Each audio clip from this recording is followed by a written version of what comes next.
नमस्कार दोस्तों, स्वागत है आपका हिंदी नॉलेज शो में। तो दोस्तों, जो खबर मैं आपको बताने जा रहा हूं वो चीनी सेना के कमांडरों पर किसी बम की तरह गिरी है। और देखिए, चीनी कमांडर तो हैरान है ही, लेकिन जब आप इस खबर को सुनेंगे ना तो आप भी दंग रह जाएंगे, क्योंकि भारत सरकार, डीआरडीओ और सेना ने मिलकर एक टीम की तरह काम किया और उसका फल हमें इतने जबरदस्त सरप्राइज के रूप में मिला है।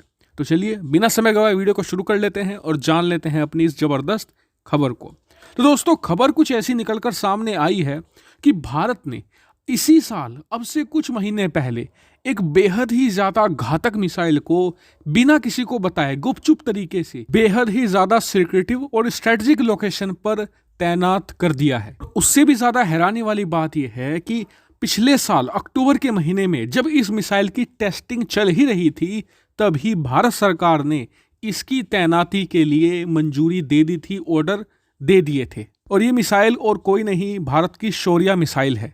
आपको पता ही होगा कि ये भारत की बेहद ही ज़्यादा ताकतवर मिसाइल है, क्योंकि ये अपने अंतिम फेज में 7 मैक की रफ्तार पकड़ सकती है। जी हाँ, ये एंड में हाइपरसोनिक मिसाइल का रूप ले लेती है और इसकी रेंज भी बहुत तगड़ी है। ये बड़ी आसानी से 1900 किलोमीटर दूर तक स्ट्राइक कर सकती है। और उससे भी खास बात, इसमें लगा हुआ जो वारहेड है उससे आप घटाया बढ़ा सकते हैं। हालांकि ऐसा होने पर इसकी रेंज पर भी फर्क पड़ता है, जैसे कि इसकी जो मैक्सिमम पेलोड कैपेसिटी है वो 1000 किलोग्राम तक है। 1000 किलोग्राम का ये विस्फोटक अपने साथ लेकर जा सकती है, लेकिन उस केस में इसकी जो रेंज है वो 700 किलोमीटर तक रह जाएगी। लेकिन अच्छी बात यह है कि सेना इसे अपने टारगेट और अपनी युद्ध की रणनीति के हिसाब से कस्टमाइज कर सकती है। इतना ही नहीं, इसमें मैंने आपको पहले भी बताया था जब शौर्य मिसाइल पर वीडियो बनाई थी, ये मिसाइल एक कैनिस्टर बेस्ड सिस्टम है। यानी कि स्क्रीन पर आप एक बार देखिए, कुछ इस तरीके का कैनिस्टर सिस्टम है, जैसे में इसे एक ट्रक पर माउंट करके आसानी से एक जगह से दूसरी जगह ले जाया जा सकता है। और इस कैनिस्टर बेस्ड सिस्टम के होने की वजह से ही इसे आप छुपा कर भी एक जगह से दूसरी जगह ले जा सकते हैं, क्योंकि लोगों को लगेगा कि ये कोई नॉर्मल ट्रक भी हो सकता है।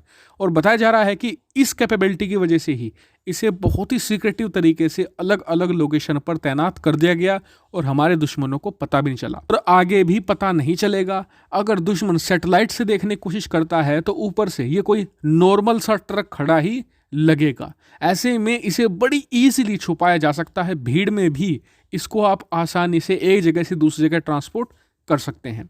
लेकिन अभी भी भारत सरकार इस पर कोई ऑफिशियल बयान नहीं दे रही है, ना ही देगी, क्योंकि भारत अगर इस पर ऑफिशियली बयान देता है कि जी हाँ हमने तैनात करी है और ये बहुत घातक मिसाइल है, तो चीन क्या करेगा, इंटरनेशनल मीडिया के सामने भारत को बदनाम करेगा कि भारत एक आक्रमणकारी देश है, भारत यहाँ पर हमला करना चाहता है, हम तो पीड़ित हैं। ऐसे में चीन के प्रोपेगेंडा से बचने के लिए भारत इस मामले को लो प्रोफाइल ही रखेगा। और इसीलिए आप इस खबर को फिलहाल सोर्सेस के हिसाब से ही मानकर चलिए। हालांकि आपका इस पर क्या व्यू पॉइंट होगा, कमेंट करके जरूर बताएगा। साथ ही वीडियो को शेयर कीजिएगा और चैनल को सब्सक्राइब करना बिल्कुल मत भूलेगा। Thank you very much for watching video.